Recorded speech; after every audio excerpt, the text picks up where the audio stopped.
Saya ketawa dalam hati kalau ada lihat pejabat, anggota DPR, kepala dinas, kepala seksi mau sombong. Aduh kasihan, berapa lama kau punya jabatan?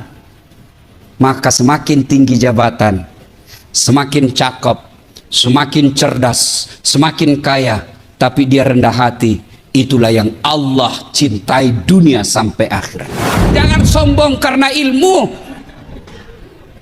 Dua, apa yang mau sombong? Jawatan. Gubernur mau sombong. Aduh, 10 tahun men. Selesai. Wabillahi taufiq wal hidayah. Gambang Garuda Pak Pranowo, Pak Ganjar, 10 tahun aja dipakai Pak. Begitu habis masa jabatan, Bapak masih mau pakai keliling Jawa Tengah, dibilangi gila Pak. Ayo, apa yang kita mau sombongkan? Kepala dinas kamu sombong, pret. Kamu bisa jadi kepala dinas ke gubernur senang. Biar gubernur senang, kalau istri beliau tidak senang, tidak jalan kamu. Apa yang mau kita sombongkan? Hah? Jabatan, jangan sombong. Pak Kajati mau sombong, aduh men, pensiun. Ketua DPR, ya kalau terpilih lagi Pak. Kalau tidak, wabillahi taufiq wal hidayah. Apa yang kita mau sombongkan? Ada yang merasa sombong karena hebat, banyak followernya, Dasat Latif. Jangan kau sombong Dasat. Kau bisa begitu karena ada yang nonton kamu. Kalau tidak ada follower saya, mana hebatnya? Saya ceramah di sini berdebu, bergema, berapi-api, hebat. 1 jam membara ceramah saya, tidak ada yang nonton. Lewat orang, sudah lama itu Ustadz gila di dalam. Maka jangan sombong. Jabatan kita miliki sekejap saja. Ilmu yang kita miliki, jangan sombong. Yang ketiga, yang menyebabkan sombong, kaya. Apa yang kamu sombongkan dengan kekayaanmu? Di atas langit ada langit. Allah marah dengan kekayaanmu. Oke lah, masih banyak harta, masih bagus mobil, masih banyak tabungan. Allah titip satu penyakit dalam dirimu, tidak ada bisa kau makan. Banyak kan Bapak tahu? Banyak duitnya miliaran, tabungannya miliaran, tapi apa? Dilarang makan nasi, dilarang makan garam, dilarang makan gula, dilarang makan daging, dilarang makan demak. Apa saja bisa dia makan? Ubi rebus. Duit 10 miliar, ubi rebus saja bisa dia makan Pak. Begitu dia ke dokter, apa kata dokter? Mohon maaf Pak Kadis, selama Bapak aktif sebagai PNS, Bapak tidak pernah kena sinar matahari. Mulai besok jam 8 Bapak keliling di komplek, kasih sinar matahari. Jangan pakai baju Pak ya, jangan pakai peci, pakai celana pendek aja Pak, supaya kena semua matahari. Jangan pakai sendal. Kelilinglah dia di komplek dari jam 8 sampai setengah 10, tidak pakai baju, pakai celana pendek, tidak pakai sendal. Apa bedanya sama gembel?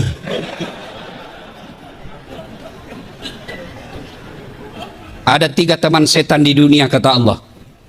Ganiyun mutakabbir, orang kaya yang sombong. Kaya pangkat Pak Gubernur sombong, temannya setan. Kaya ilmu Ketua Basnas sombong, temannya setan. Kaya harta, hartawan sombong, temannya setan. Tapi kalau mereka golongan ini sombong, orang masih tolerir dan maklumi. Kenapa? Ada hal yang dia bisa sombongkan. Wajarlah dia sombong, dia gubernur Jawa Tengah, paling banyak penduduknya bos. Oh kaya, wajar dia sombong. Apa aja dia punya, wajar dia kaya, profesor doktor, tinggi ilmunya. Tapi temannya setan, meskipun itu dia masih dimaklumi. Kenapa? Segala dia punya. Tapi kalau itu sudah temannya setan. Tapi kalau sudah tidak terkenal, miskin, pengangguran, mengharap-harap THR, jelek mukanya, bau mulutnya, sombong lagi. Kau bukan temannya setan, kau sudah jadi setan cilaka. Ayo, kalau ada di antara kita masih punya rasa sombong, Allahu Akbar, kalian gagal dalam berpuasa. Tujuan orang puasa, Bapak semua sudah hafal. Endingnya puasa, akhirnya puasa, la'allakum Tattaqun, mengenai orang-orang yang bertakwa. Dan salah satu sifat orang bertakwa kata Imam Buzairi, tawadu. Apa itu tawadu? Rendah hati, bukan rendah diri. Saya ketawa dalam hati kalau ada lihat pejabat, anggota DPR, kepala dinas, kepala seksi mau sombong. Aduh kasihan, berapa lama kau punya jabatan? Maka semakin tinggi jabatan, semakin cakep, semakin cerdas, semakin kaya, tapi dia rendah hati. Itulah yang Allah cintai dunia sampai akhirat. Dua, karakter orang jahiliyah. Apa itu? Nganggap remeh orang lain. Selama bapak suka nganggap remeh orang lain, itu karakter jahiliyah. Allah larang bapak pakai mobil mewah, silahkan, itu rezekimu.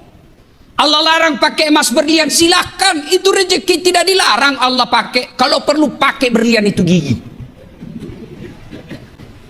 Kan ibu-ibu sekarang itu begitu kayanya, giginya aja dia kawat pak. Dulu waktu kita kecil pagar yang dikawat pak, sekarang gigi dia kawat-kawatnya pak. Kalau masih mahasiswa saya masih senang lihat pak, tapi kalau sudah istri kepala dinas sudah mau 50 tahun pakai kawat juga terlambat. Ini namanya STNK, sudah tua nakal kembali.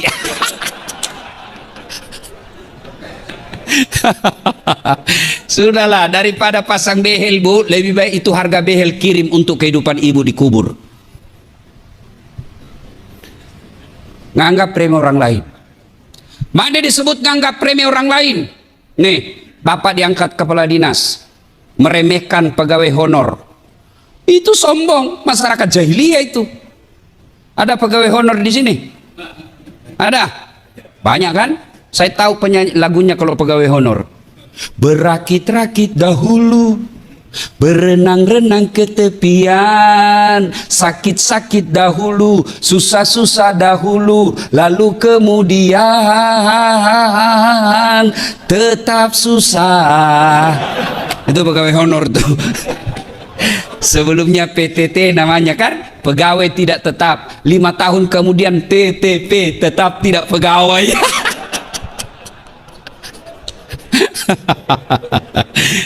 Ya.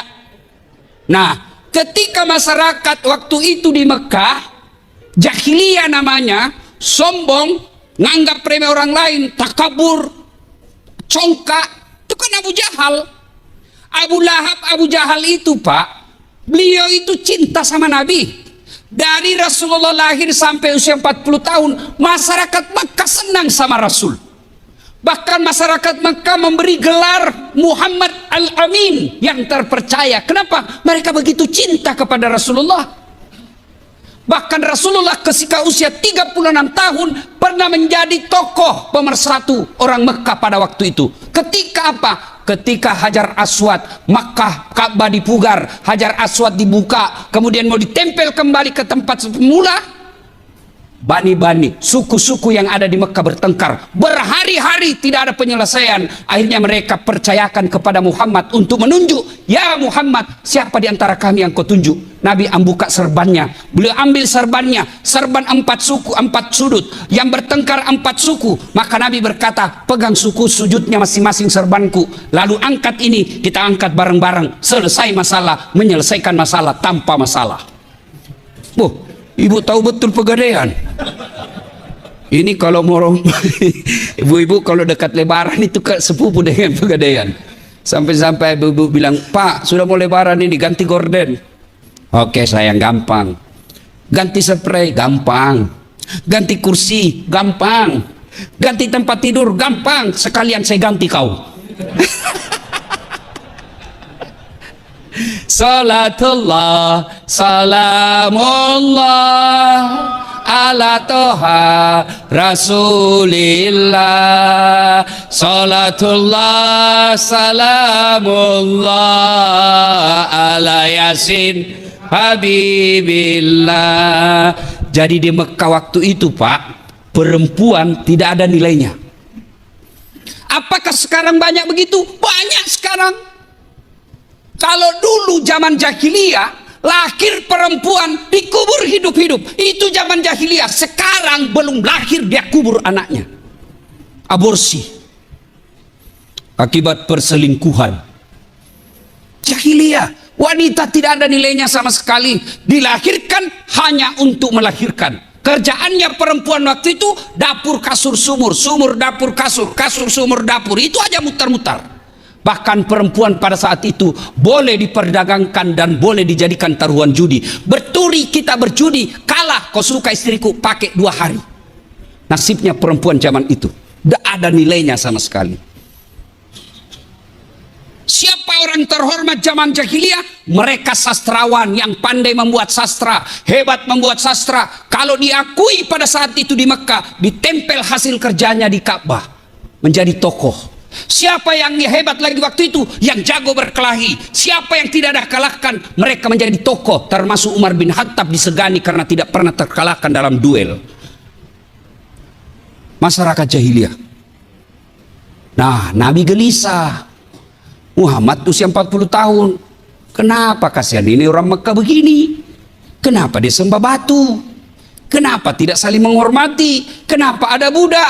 Nabi gelisah. Inilah yang disebut kepekaan sosial. Nah, mudah-mudahan Pak Ganjar itu menunjukkan kepekaan sosial.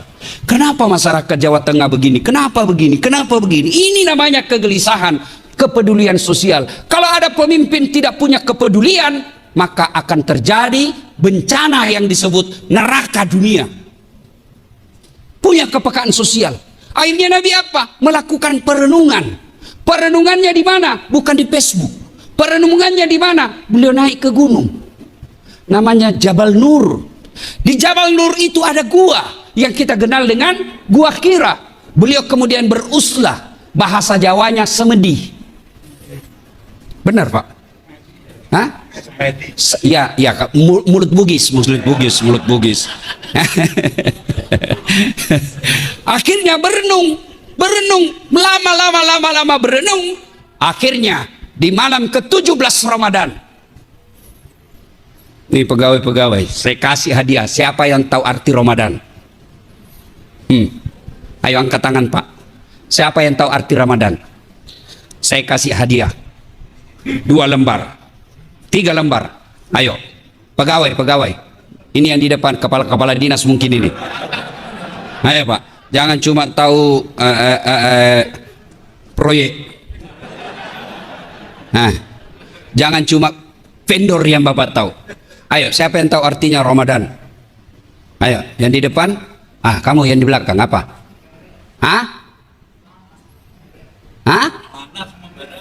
Sini.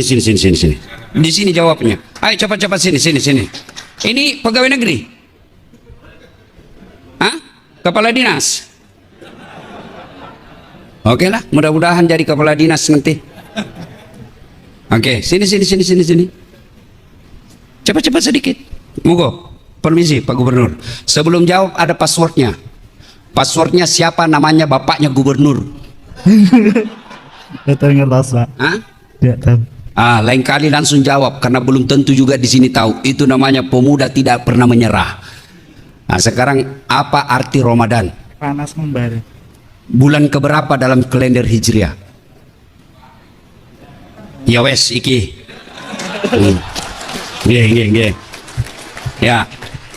Ramadan artinya trik yang mendidih, panas membara. Bulan keberapa dalam kalender Hijriah? Bulan ke-9. Itu Bapak harus tahu deh. Kalau kita Januari, Februari dihafal biar tutup baru bangun. Bulan 9, bulan apa namanya? Itu hafal, Pak. Sebagai kecintaan kita kepada dakwah Islam. Nah, sudah. 17 Ramadan, Jibril datang dalam bentuk pemuda dan peluk Nabi. Ya Muhammad, ikra, baca. Kata Nabi, saya tidak tahu membaca, bro. Ikra, baca. Saya tidak tahu membaca. Dipeluk lagi sampai sesak napas. Ikra, baca. Lalu Nabi mengikuti. Ikra, bismi rabbikal ladzi khalaq. Sampai ayat ke-5. Poin yang ketiga, nuzulul Quran kita kali ini. Ayat pertama Allah turunkan tentang perintah membaca. Artinya apa? Di kantor gubernur ini, kalau mau maju SDM-nya, baca. Belajar, jangan cari muka. Jangan jadi tim sukses penjilat. Sekarang banyak orang kalau mau jadi kepala dinas, jadi penjilat. Ngi pak, ngi, be. Nggak laku itu bos. Tahu ketika Nabi Isra Mi'raj, ada orang tangannya tangan manusia, kakinya kaki manusia, badannya badan manusia, mulutnya ular, kepalanya ular. Nabi bertanya, ya Jibril, siapa itu? Itu umatmu yang suka menjilat-jilat cari muka. Di kantor ini banyak.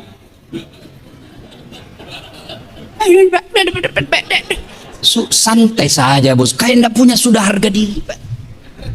Berdirilah dengan kepala tegak. Katakan yang hak adalah hak, katakan yang batil adalah batil. Meskipun dia di depan kita gubernur, sampaikan bahwa Pak, Bapak keliru. Apapun ini Pak, saya cinta sama Bapak, saya harus sampaikan daripada Bapak masuk penjara. Lebih baik saya dipecat dari Bapak daripada Bapak masuk penjara. Saya cinta Bapak karena Allah. I love you full. Oh, Pak Gubernur bilang, nah ini yang saya cari.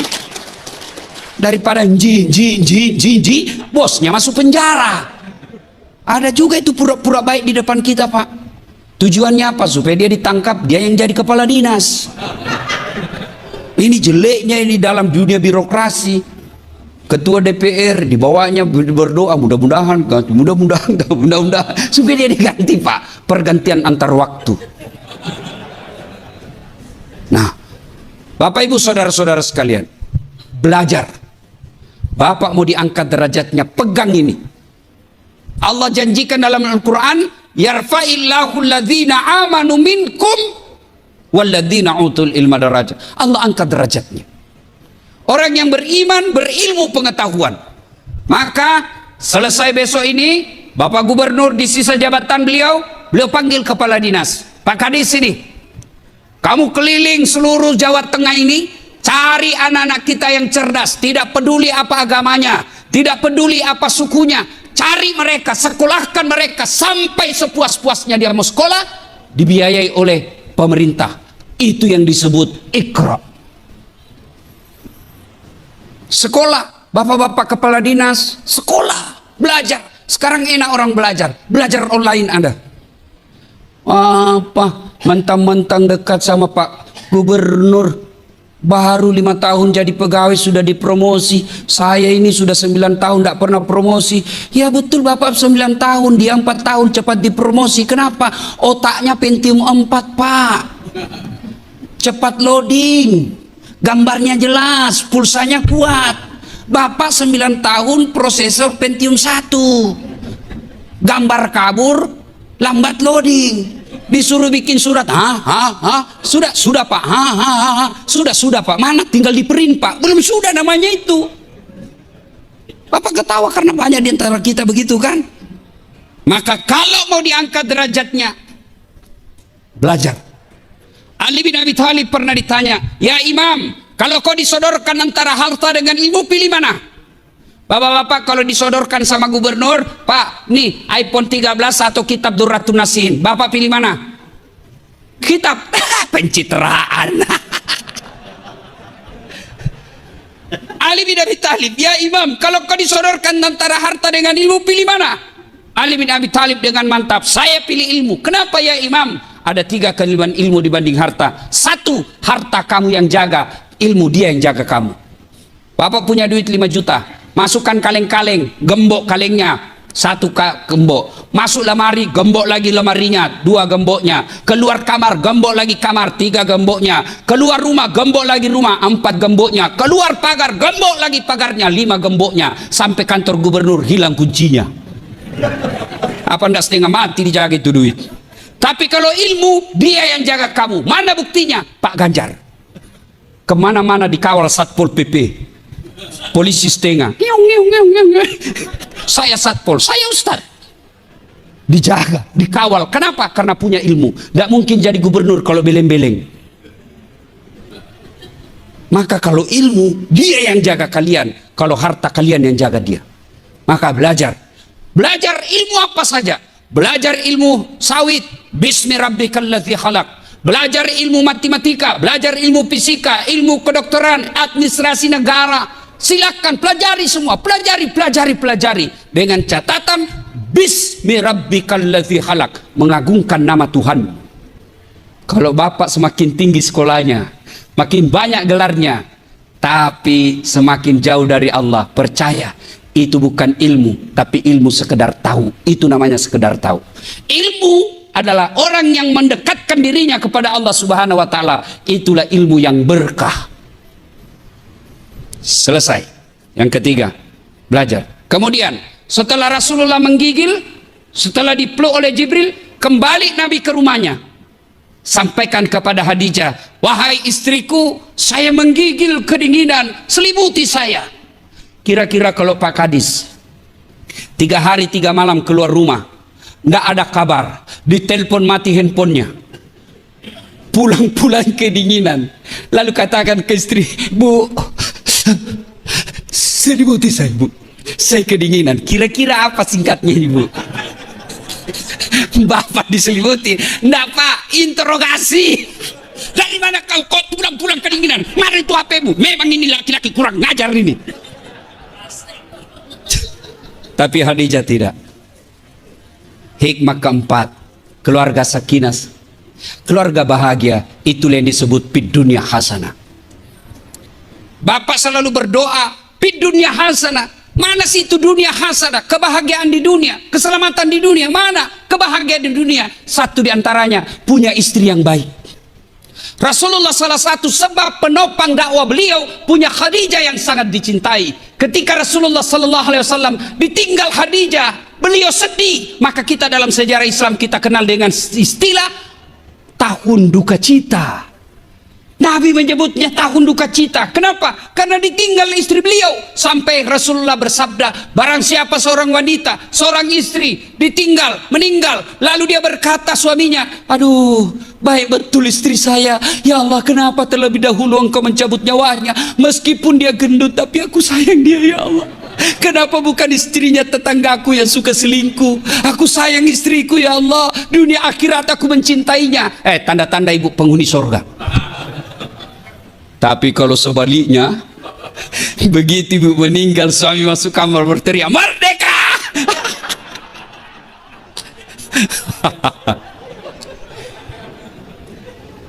Bu, ibu, hui, bu, hui, mau ndak masuk surga? Jalur pintas, mau ibu? Kata Nabi, 1, aqimis salah, dirikan sholat. 2, puasa Ramadan.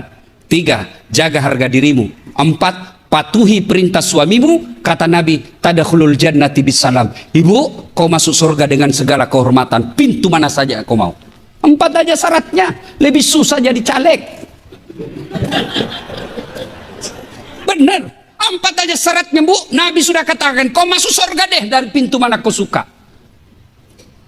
Tapi sayang, 1000 sayang, setan berhasil menggoda ibu-ibu. Akhirnya apa? Dia rajin sholat, dia rajin puasa, rajin tadarus. 1 dosa yang besar di sisinya, dia tidak tahu menghormati suaminya. Ibu boleh marah sama suami, boleh, Islam tidak melarang, tapi tidak boleh memaki. Kecewa saya, Bang, saya jauh-jauh dari Sulawesi ikuti kamu, ternyata aku berkhianat. Boleh ibu marah seperti itu.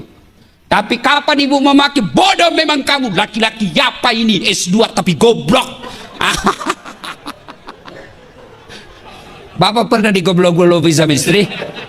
Ini saya lihat ini muka-muka takut sama istrinya ini semua ini. Mana ada orang berani sama istrinya? Kalau Ustadz tidak, cuma istriku yang lebih berani. Podo air, memang tidak ada orang hebat depan istri, Pak. Habis. Kita ini bisa jago bukan karena saya hebat, tapi karena istri saya pandai. Istri saya pandai menyenangkan hati. Mana bisa Pak Gubernur mau pidato bikin anggaran kalau tiba-tiba istri menelpon, "Oi, anakmu kesetrum." Mana bisa lagi kita konsentrasi, Pak. Ayo, Maka salah satu yang disebut fid dunya hasanah itu seperti Khadijah. Ibu, Bu, Bu, ketika Khadijah sakaratil maut, itu datang Jibril beri salam. Ya Muhammad, sampaikan kepada Khadijah ada salam dari Allah. Allahu Akbar. Allah titip salam. Saya aja terima WhatsApp dari Pak Ganjar, calon presiden. Oh, kalau dapat WhatsApp dari beliau, saya kasih lihat sama temanku warung kopi, lihat calon presiden, bos. Itu baru manusia yang belum tentu terpilih. Tapi kita sudah bangga. Gimana kalau Allah yang titip salam? Malaikat Jibril sampaikan, ya Muhammad, sampaikan kepada Khadijah ada salam dari Allah. Dan sampaikan kepada Khadijah, Allah telah menyiapkan sorga. Dan di dalam sorga itu Allah sediakan Khadijah istana yang terbuat dari apa? Terbuat dari mutiara. Kenapa tidak terbuat dari emas? Kenapa tidak terbuat dari jamrud? Kenapa tidak terbuat dari berlian? Karena Khadijah punya sifat mutiara. Apa sifat mutiara? Ibu tahu kan mutiara? Ibu tahu kan? Yang ada di lehernya ibu tuh mutiara. Itu mutiara, Bu, hidup di dasar laut. Perutnya lembut, dagingnya lembut, anggap bayangkan keran. Dan dia buka cangkangnya, masuk di dalamnya tanah, masuk di dalamnya pasir, dia tutup. Bayangkan perut yang halus itu bersentuhan dengan tanah, pasir, kerikil. Dia tutup cangkangnya. Pasir itu pasti menyakitinya. Tapi begitu dia keluar, buka cangkangnya, apa yang keluar? Mutiara. Artinya apa? Khadijah, persoalan dalam hidupnya, dia peluk, dia tutup rapat-rapat, tidak pernah dipublikasi, tapi dia berdoa kepada Allah. Akhirnya penderitaan, waman yusri yusra. Apa istri kita sekarang? Bertengkar sedikit sama suaminya, hancur suaminya, dipublikasi di medsos. Tak kusangka kau begitu. Andai kau tahu aku begini, aku tidak mau menerima lamaranmu. Apalagi tidak mau, kau sudah punya anak 2. Maka Bapak Ibu, Kepala Dinas, Pak Gubernur, kita semua, kesuksesan kita, kebahagiaan kita, salah satu diantaranya punya istri seperti Khadijah. Kalau ada istri Bapak seperti yang membelah dadanya Rasul, yang membelah dadanya paman Rasul, Hamzah, ngomel-ngomel, bagaimana cara menghadapi? Ada 2. 1, putuskan jaringan supaya tidak didengar ngomelannya. Pak, matikan, off kan langsung, mati sudah itu. Yang kedua, tambah kuota. Jelas ya? Sudah paham kan maksud saya? Paham ya? Paham kan? Kalau berani. Kalau tidak berani, ya sudah, lebih baik Bapak makan obat tidur saja, Pak. Selanjutnya turunlah Rasulullah menyampaikan kepada Khadijah, dan orang pertama beriman kepada Rasul Khadijah. Lalu Khadijah sampaikan kepada pamannya, seorang pendeta namanya Waraqah bin Naufal. Sampaikan kepada ini, lalu pendeta ini berkata, ya Muhammad, itu yang mendatangimu sama yang mendatangi Ibrahim, sama yang mendatangi Musa, sama yang mendatangi Isa. Engkau dilantik menjadi nabi dan rasul. Pendeta pertama yang memberitahu kepada Rasulullah Muhammad SAW. Hatam kisah karena waktu terbatas. Sekarang Al-Quran sudah ada di tengah-tengah kita. Maka bagaimana sikap kita? Paling real selain membacanya adalah mengamalkannya. Kalau Pak Gubernur diberikan wasiat, diberikan amanah oleh Allah dan rakyat Indonesia menjadi pemimpin, besok-besok Bapak mau memilih menjadi orang-orang yang berada di sekeliling Bapak, kalau dia muslim mutlak sebagai amanah, Bapak tes dulu deh dia ngaji. Kau ngaji dulu deh. Bagaimana kau mau mengimani? Bagaimana kau mau mengajarkan Al-Quran kalau kau tidak tahu ngaji? Kau ngaji dulu deh. Meskipun kau cerdas tapi tidak tahu ngaji, saya khawatir engkau tidak bisa mengamalkan nilai-nilai Al-Quran. Lebih banyak, masih banyak orang Islam yang bisa mengamalkan dan cerdas seperti kamu, tapi dia bisa baca Quran. Mulai mendidik otaknya kepala dinas. Kalau Pak Gubernur mau mengangkat kepala dinas, syaratnya harus lancar ngaji. Saya kira pendaftar mulai mundur, Pak. Mulai berkurang pendaftar. Bagaimana masalah buat kita orang Islam? Bagaimana kita mau menjadi pemimpin yang mengamalkan Quran kalau kita sendiri tidak tahu ngaji Quran? Langkah berikutnya setelah membaca qiraatil Quran, membaca Al-Quran, amalkan Al-Quran. Tidak usah muluk-muluk dulu deh. Kita saut. Dari kecil kita tahu ayat ini, inna salata tanha anil fahsai wal munkar. Sesungguhnya salat itu mencegah kalian dari perbuatan keji dan munkar.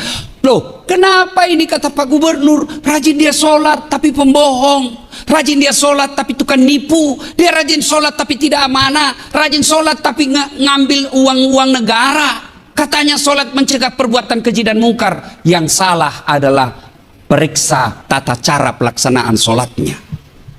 Barangkali bapak sholat tapi masuk dalam kategori fawailul lil musallin, celaka orang-orang yang sholat. Kenapa celaka Ustaz? Karena dia sholat semau-maunya.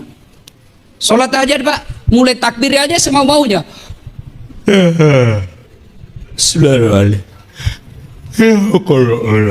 Surat Malik Yomid. Iya kena. Ada kan begitu pak? Ada. Ya kita masing-masing lah itu. Allahu Akbar, tiba-tiba bunyi handphone. Aduh, ada di meja handphone bunyi. Pas ada pula istri. Aduh, mati sudah didapat sudah. Kira-kira bapak bisa khusyuk? Ada kawan saya, dia bilang sama saya, Ustaz, begitu saya baru rakaat pertama tiba-tiba handphone bunyi, gelisah. Padahal sebelum saya sholat yang saya menelpon itu pakai inisial namanya Ustaz. Menelpon lagi dia Ustaz. Tidak bisa saya tenang dalam sholat. Tiba-tiba istri saya lewat, dia bilang, sudahlah saya tidak angkat handphonemu, kau serius saja sholat. Baru dia tenang.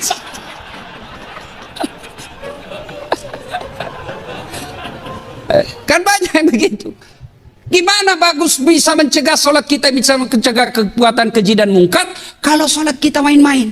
Sholat kita tidak bisa konsentrasi dengan baik. Sudah tahiyat atau belum nih? Sudah tahiyat atau belum? Sudah 3 atau 2? Maka agar menghindari itu, sholat berjamaah. Sholat jamaah. Kalau orang sholat jamaah pak, lipat 27 kali. Mudah-mudahan yang hadir di tempat ini selesai ini, mari tunaikan sholat jamaah. Tidak mesti di masjid. Bapak di ruangan mau sholat, daripada cuma dapat 1, ajak teman. Ayo dek, teman ini saya sholat duhur, dapat 27 kali lipat. Sholat jamaah tidak harus di masjid. Apalagi kita sebagai ASN, kalau pergi ke masjid lagi jauh dari kantor, ngambil waktu sementara pekerjaan numpuk. Maka bapak sholat aja di samping meja, sholat berjamaah. Dibilangi kita soalim, tidak apa-apa. Dia dapat dosanya, bapak dapat pahalanya. Alhamdulillah saya lihat ini pak, rajin-rajin semua sholat jamaah. Mana-mana masjid Jawa Tengah pak, full masjid pak. Terutama kalau subuh, ramai pak. Penuh. Tidak ada di luar. Tidak ada di dalam, semua di luar pak. Ayo hidupkan sholat jamaah. Masya Allah. Kalau Pak Gubernur rajin sholat jamaah, saya yakin kepala dinas akan mengikutinya. Assalamualaikum warahmatullahi wabarakatuh. Assalamualaikum warahmatullahi wabarakatuh. Kata Pak Gubernur, mana ini kepala dinas PU? Tidak pernah juga saya lihat sholat berjamaah. Ajudan telepon, Pak Kadis dicari sama Pak Gubernur, katanya Bapak tidak pernah dilihat sholat jamaah. Besok belum azan Pak, sudah ada di masjid ini Pak Kadis. Itulah hebatnya kekuasaan Pak. Berdakwah, kalau kekuasaan dipakai dakwah, cepat itu pengaruhnya. Mari sempurnakan sholat, sholat jamaah. Yang kedua, kita selalu yakin Islam sebagai rahmatan lil alamin. Jadilah Islam yang rahmatan lil alamin pak. Jadilah wakil Islam yang rahmatan lil alamin. Kita tentu sedih, capek kita pak. Kita di Indonesia mayoritas muslim, 88% kita Islam. Tapi kenapa kita selalu dituduh teroris? Kita dituduh anti NKRI. Kita selalu dicap kita tidak cinta kepada Pancasila. Padahal negara Republik Indonesia ini tidak berdiri tanpa kecintaan orang Islam kepada Republik Indonesia. Kenapa? Karena kita gagal menunjukkan bahwa ini loh Islam, begini loh Islam kalau jadi gubernur, begini loh kepala dinas kalau jadi, begini loh Islam kalau jadi kepala dinas, begini Islam kalau ketua DPR, menjadi rahmatan lil alamin. Tunjukkan bahwa begini. Kalian tidak usah takut kalau kami memimpin. Kalian tidak usah cemas kalau kami memimpin. Kami akan menjadi rahmat bagi seluruh alam. Coba Rasulullah Datang itu malaikat Jibril menawarkan bantuan, saya hancurkan ini umat manusia di Taif. Lalu kata Nabi, ya Jibril, jangan. Kalau bukan mereka beriman kepadaku, anak cucunya nanti yang beriman kepadaku. Dan terbukti Taif sekarang 100% muslim dan akhlaknya sangat santun. Kenapa? Karena doa dari Rasulullah Muhammad sallallahu alaihi wasallam. Ibu bapak saudara-saudara sekalian, pada akhirnya tanamkan keyakinan dalam hati. Siapa yang memegang dan berinteraksi dalam Al-Quran, pasti Allah muliakan hidupnya. Semua yang berkaitan dengan Quran pasti dimuliakan. Turun Quran, siapa yang bawa? Malaikat Jibril. Dari semua malaikat yang Allah ciptakan, Jibril adalah malaikat yang paling mulia. Turun kepada manusia. Kepada siapa diberikan? Kepada Muhammad sallallahu alaihi wasallam. Dari semua nabi dan rasul, Muhammad adalah nabi yang paling mulia. Diberikan kepada umat Islam. Siapa umat Islam? Dari umat semua yang Allah ciptakan, Islam adalah umat yang terbaik dan termulia. Dan diturunkan di bulan berapa? Bulan Ramadan. 12 bulan, 1 bulan Ramadan, bulan yang paling mulia. Dan diturunkan disebut malam nuzulul Quran, malam yang penuh kemuliaan. Maka Bapak Ibu, Allah tidak melarang kita menjadi pejabat. Allah tidak melarang kita jadi pengusaha. Allah tidak melarang kita menjadi intelektual. Tapi tolong, jadikan Al-Quran sebagai hudan, petunjuk yang bisa membedakan kita mana yang hak dan mana yang batil. Inilah tujuan daripada nuzulul Quran yang Pak Gubernur Ganjar Pranowo mengundang kita, bukan sekedar menghabiskan anggaran dan seremonial belaka. Tapi lebih penting dari itu, mari menjadi ASN yang menjadikan Al-Quran sebagai pedoman dan petunjuk dalam hidup kita. Insya Allah, Bapak jadikan Quran sebagai pedoman dan petunjuk, aman, selamat di dunia, insya Allah selamat di akhirat kelak. Demikian, mudah-mudahan ada manfaat. Terima kasih atas segala undangannya ke tempat ini. Mudah-mudahan kehadiran saya menjadi manfaat buat saya dan kita semua. Sebelum kita akhiri, mari kita kirimkan suratul Fatihah kepada Rasulullah Muhammad SAW. Kita ikhlaskan khasiat dan keutamaannya kepada teman-teman kita ASN yang terlebih dahulu menghadap kepada Allah Subhanahu wa taala. Ila hadatin Nabi Mustafa Muhammad SAW, summa hususil ruhil. Silahkan bayangkan nama yang Bapak Saudara kenal, ASN yang telah wafat mendahului kita. Sebutkan namanya. Al-Fatihah.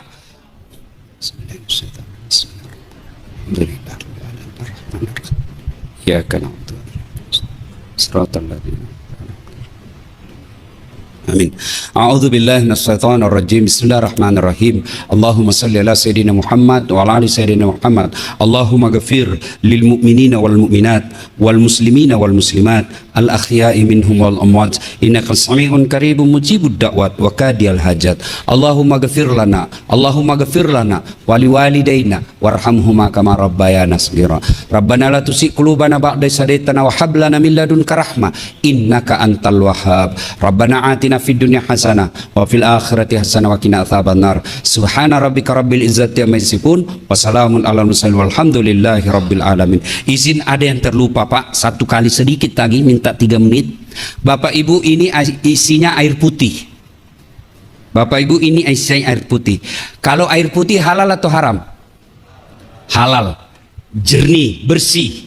Inilah pekerjaan Bapak menjadi ASN. Gaji Bapak anggota DPR, Forkopimda, inilah gaji Bapak. Halal.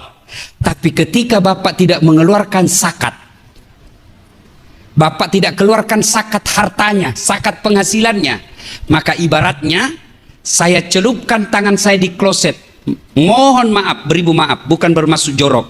Saya masukkan air tangan saya, jari saya di kloset, lalu saya angkat, saya ambil 1 tetes dari kloset itu. Tidak ada kuningnya Pak, yang airnya aja tuh sudah dibuang kuningnya, sudah tinggal itu air, tapi masih putih Pak. Saya ambil 1 tetes, lalu saya titiskan di sini, 1 tetes saja. Kira-kira masih Bapak mau minum yang tadinya air jernih? Ada yang mau minum? Itulah harta Bapak yang Bapak cari secara halal, tapi karena tidak dikeluarkan zakatnya setiap tahun, maka Bapak minum air comberan. Itu harta yang tidak dikeluarkan zakatnya. Dan demi Allah, tanya Pak Kiai, adakah orang yang bangkrut gara-gara rutin membayar zakat? Pak, kalau Bapak tidak mengeluarkan zakat, pada zaman Nabi itu diperintahkan. Apalagi zamannya Abu Bakar Siddiq dibentuk Densus namanya kalau sekarang, penagih zakat. Kalau Bapak tidak mau bayar zakat, Abu Bakar Siddiq perintahkan perangi mereka yang tidak mau bayar zakat. Jadi selesai ini bayar zakat Bapak. Bagaimana cara bayarnya? Dan hebatnya sekarang undang-undang perpajakan kita, Bapak bayar zakat kalau bayarnya di Basnas, bayarnya di lembaga zakat yang resmi, zakat yang Bapak keluarkan itu menjadi pengurang dari pajak tahunan Bapak. Jadi kalau Bapak bayar zakat misalnya 10 juta, Bapak bayar pajaknya 20 juta, maka yang 20 juta itu dikurangkan dari 10 juta yang Bapak bayarkan zakat. Itu dijelaskan dalam konstitusi kita. Maka bayar zakat. Kemana Ustadz? Kita khawatir nanti tidak tepat sasaran. Bayarnya tidak usah khawatir, ke Basnas saja. Dan Bapak kalau bayar zakat, itulah yang tolak bala.